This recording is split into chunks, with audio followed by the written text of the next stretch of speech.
Today we will discuss about the topic barriers to effective communication. The main objectives in this lesson are to understand the definition and purpose of communication, barriers to effective communication, and to understand the categories in barriers to effective communication, that are physical and environmental barriers, psychological barriers, social and cultural barriers, linguistic and semantic barriers, organizational barriers, message related barriers, and other barriers. Let us now discuss the definition and purpose of communication. Communication can be explained as the process of exchanging information, ideas, and thoughts between two or more people. Communication involves the process of transferring information or knowledge from one party to another party and is completed only after it has been received or understood accurately by the other party to whom the message is intended. According to McFarland, communication is a process of meaningful interaction among human beings. More specifically, it is the process by which meanings are perceived and understandings are reached among human beings. Communication occurs in various forms such as verbal, non-verbal, visual, and written. Communication is essential to connect to others and build strong relationships. As man is a social animal, communication is extremely important for human beings in facilitating their expressions of emotions, feelings, thoughts, values, opinions, and beliefs to other people. Communication also plays a major role in motivating and inspiring people to achieve goals and to make decisions. In organizations, communications is significant in ensuring the flow of information to the right person at the right time and to coordinate the employees' efforts to achieve organizational goals. It is also important in leading and managing people, boosting morale, accepting change, and inevitably, it is the basis for any action plan. Despite the best interests of sender and receiver to communicate, several barriers inhibit the effective exchange of information. Any disturbance or hindrance that affects the process of communication may be referred to as barriers to communication. Barriers to communication are also referred to as noise in communication. The process of communication begins with the sender encoding or drafting the message, then choosing the right channel or medium of communication to send across the message to the receiver, who then decodes the message to decipher the meaning, and the whole process is completed only after the receiver sends a feedback to the sender or responds accordingly to the message. It is vital to understand the process of communication, as the barriers to communication can occur at any stage of communication. Barriers to communication are categorized into various types. The first barrier to communication is physical or environmental barriers to communication. Physical barriers are the barriers which are present in the environment where the process of communication is afoot.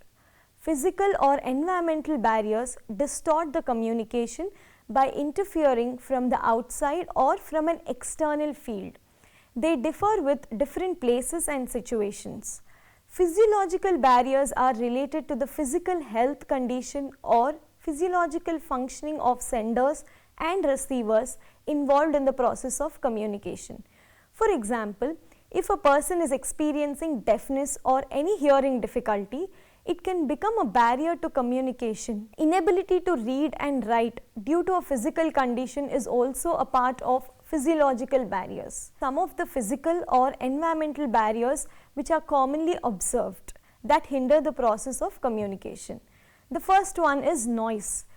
Noise can occur from the environment due to several factors such as traffic sound, conversation between other people around, noise from machines, appliances affect the quality of communication. Lighting and temperature conditions in the environment can also affect the process of communication. Lighting will have a significant impact on written communication and in processing non-verbal communication. For example, A clerk in the bank might get distracted due to inappropriate lighting and send incorrect information while sending a mail to his manager. Time and distance also play a role in communication. People communicating from different places and in different time zones having difficulties in connecting to each other. However, technology has played a vital role in bridging this gap. Timing of sending a message and the time given to respond to the message also becomes salient. Hygiene and olfactory conditions also indirectly affect communication. Unhygienic conditions affect the physical and mental state of the person, which in turn has an impact on the initiation and perception of communication. Channel of communication also affects the quality of communication. Face-to-face communication is the best form of communication. There are high chances of misperception and distortion with respect to telephonic and electronic media communication. The next category of barriers to communication are psychological barriers to communication. Psychological barriers to communication deal with the psychological processes of humans involved in the process of communication. Broadly speaking, this phenomena is related to thinking, memory, perception, mental set, attitude, expectations, and personality of senders and receivers involved in the process of communication. Some of the psychological barriers are as follows. The first one is filtering. Filtering is the process of sharing or listening to selective information, thereby ignoring a part or some parts of the complete message. This happens in some of the conversations when people decide to share or listen to only important aspects of the information to save time and effort. However, deciding selectively the importance of the message is extremely subjective and personal, which could become a barrier in itself. For example, when a student listens to the lecture and shares the content of the lecture with her friend who was absent for the class, she selectively shares the content which she has understood and thinks is important from her perspective. This could become a barrier as she is filtering the original message. The next point is misperception is inappropriately interpreting the message and can be a result of various factors such as inability to hear, expectations, language and semantic barriers, physical barriers, mental and physical health of the individuals. The next point is expectations. Most people listen to what they want to listen rather than what the actual message is. Our expectations in interpreting the message play a vital role than the actual message itself, and this is one of the biggest psychological barriers to communication. When a message is at par with the ego involvement of the person, it is readily accepted, but when it is not in accordance with his ego involvement, it is closer to his latitude of rejection and the tendency is greater to exaggerate the discrepancy. The next point is interests and attitudes. Interests and attitudes of people determine the style of communication. Lack of interest often leads to improper or distorted communication. Negative attitude, on the other hand, leads to misinterpretation and erroneous messages. The next point is attention. Attention to communication is significant in sensing and perceiving the information. The next one is memory. Memory is extremely useful in retaining the information. Memory deficits and issues in psychological processes hinder the process of communication. The next one is mood or emotional state. Mood or emotional state of the person does have an impact on the way one expresses and interprets a message. For example, when a person is in a happy mood, he or she tends to comprehend a message in a positive way compared to the time when the person is in a negative mood. Anger is also a biggest barrier to communication. Stress and frustration also act as barriers to communication. Personality is the next one. In personality, self-image and self-esteem of the person are also important in the way a person is perceiving a message. A person who is highly pessimistic and has a negative self-image usually tends to view his whole world in a negative way. Other positive and negative personality characteristics and traits of the person also affect the process of communication. The next one is poor listening. Poor listening skills also hinder the communication process. Poor listening can be a result of lack of interest, inattention, multitasking and hearing problems. As listening is the foundation of the process of communication, deviance in this stage leads to the failure of the entire process. The next one is communication apprehension. Approximately 5 to 20% of the population suffers from communication apprehension, which is also called as social anxiety. These people experience undue tension and anxiety in oral communication and written communication or both. This could act as a barrier in initiating the message and responding to the message accurately.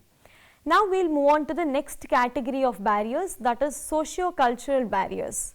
Socio-cultural barriers are related to the cultural and social values created by the people in the society. Culture can be explained as the way of life, attitudes, customs, beliefs and ideas which are shared by a group of people that gets transmitted from one generation to another.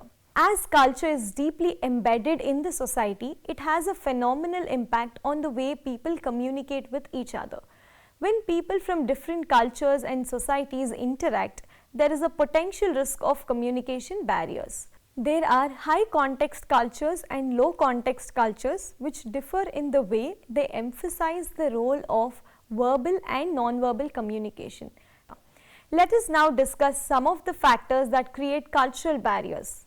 The first one is gender differences.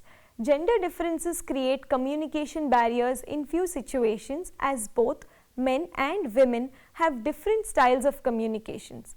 According to research, men usually engage in impersonal, work-oriented communication, whereas women engage in personal, relationship and affect-oriented communication. Perception of messages also vary with gender. The next one is religion and caste differences. Religion and caste differences impact the process of communication.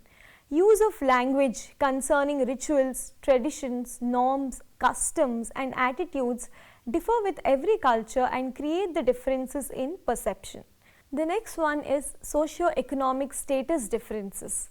When people across social statuses interact, there is a possibility of distortion of message due to the different life experiences, goals, needs, beliefs and values that are akin to social status in the society. The next one is non-verbal behavior. Non-verbal behaviors such as gestures, mannerisms, facial expressions, eye contact and body language differ with every culture, thereby creating confusion and misunderstanding while communicating. For example, Japanese people prefer to avoid eye contact with elders as a sign of respect. However, Americans feel disrespectful when eye contact is not maintained.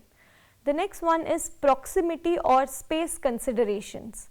Proximity or space considerations differ with every culture when engaging in face-to-face communication.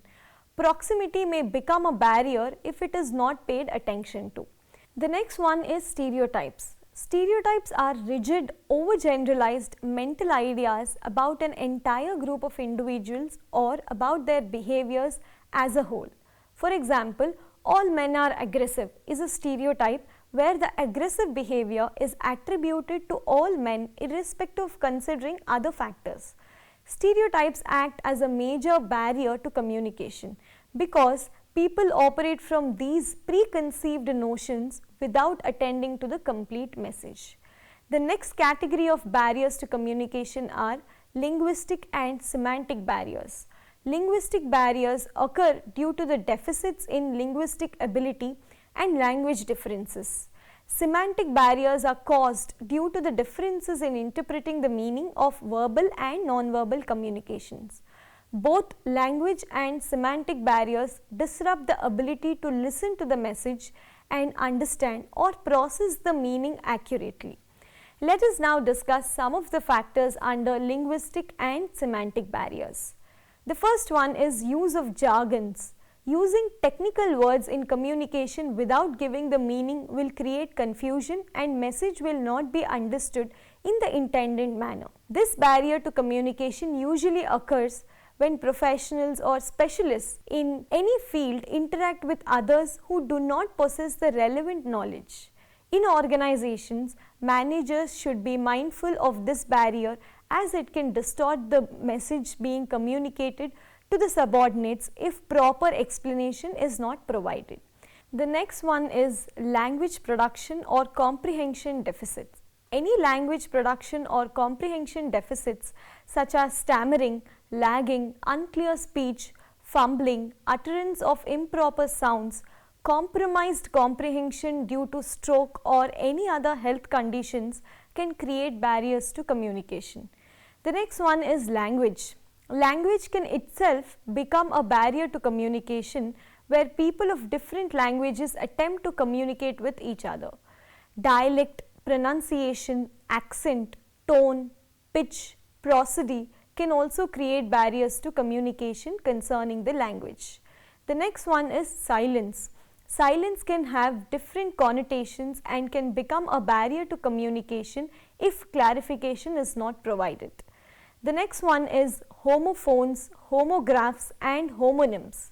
Homophones are the words having same pronunciation but different spellings and different meanings. Homographs are the words that have same spellings but mean different things, and homonyms are the words having same pronunciation but have different meanings. All these three can create barriers to communication.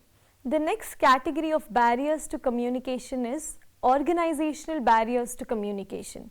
Barriers to communication caused in organizations and by organizations are referred to as organizational barriers to communication.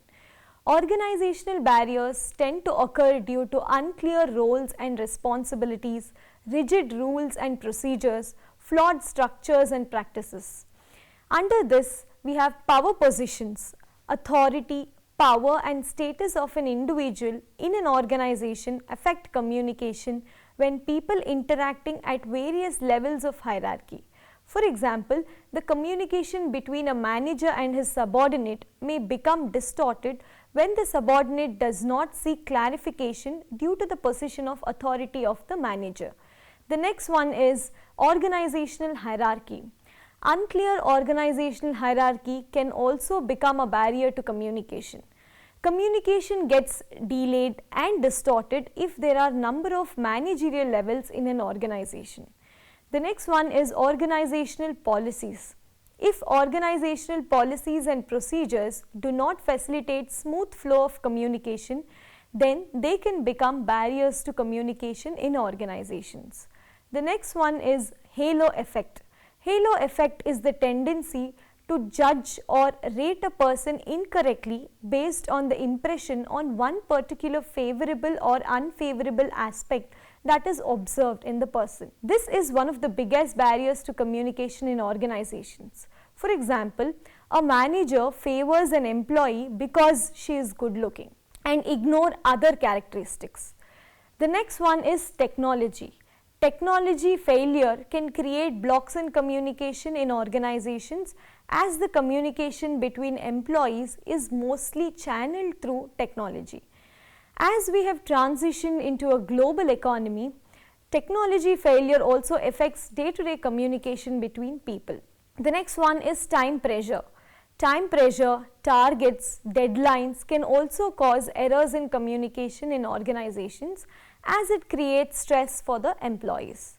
The next category of barriers to communication is message-related barriers. Message-related barriers are concerned with the transmission of message between the sender and receiver. Information can get distorted while drafting a message due to the internal and external factors affecting the sender. Message can also get distorted while the message is getting transmitted to the receiver through the channel or medium of communication, and finally the message can get distorted in getting interpreted by the receiver due to the internal and external factors affecting the receiver. Let us now discuss some of the message related barriers. The first one is unclear message or encoding problem. If message is not stated or drafted clearly, it can create a barrier to communication as the information will not be passed accurately. Encoding is the process of translating the thought of sending the message into the form that is understood by the receiver. Many a time, people are clear about the message they want to communicate in their head. However, they make errors while stating it in comprehensible language. It takes conscious effort and time from the sender's side to draft a message accurately. The nature of the receiver should be kept in mind before preparing the message. The next one is channels of communication. Transmission loss occurs when too many channels are involved between the sender and the receiver. For example, a message given by a CEO in a company may get distorted before it reaches the lowest managerial level if there are several people in the chain of command. Selection of inappropriate channel of communication also can become a barrier to communication. The next one is improper or lack of feedback. The process of communication is successful only after it reaches the receiver and a feedback is received from the receiver to the sender. Without a feedback from the receiver, there is always a barrier to communication because the sender experiences uncertainty regarding the appropriateness of the message. The next one is information overload. Information overload is one of the biggest barriers to communication. All humans take information through their senses and a part of the message is anyway lost attending to the message selectively, and during the process of perception also the message is discounted. Since there are several mental processes involved in the process of communication, it is prudent to share information that is most relevant and in the most direct manner. Information should always be shared in chunks and the important aspects should be emphasized in order to avoid distortion. If prioritizing is not practiced, then it can lead to information overload and the purpose of the whole message can be lost. The last category of barriers to communication is other barriers. Past experiences, positive or negative, of communication also become a barrier to communication by creating rigidity in the process. The next one is differential barriers. Differences in age, education, needs, interests, intention or purpose creates a communication gap between the speaker or the writer and the listener or the reader. The next one is sender's credibility. Sender's credibility can also affect the communication. If a sender's credibility is high, the receiver will interpret the message favorably. Conversely, if the sender is not trusted, receiver may try and interpret the message wrongly by deliberately giving hidden meaning to various words, and that may itself distort the complete message. Now that we have understood and finished discussing various categories of barriers to communication, there are several ways in which one can overcome barriers to communication.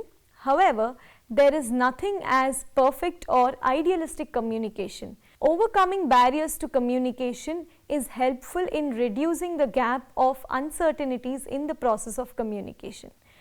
To conclude today's lesson, we have understood the meaning of communication, purpose of communication, steps in communication process, barriers to communication. Various barriers we have seen and discussed are physical barriers or environmental barriers, psychological barriers, socio-cultural barriers, language or semantic barriers, organizational barriers, message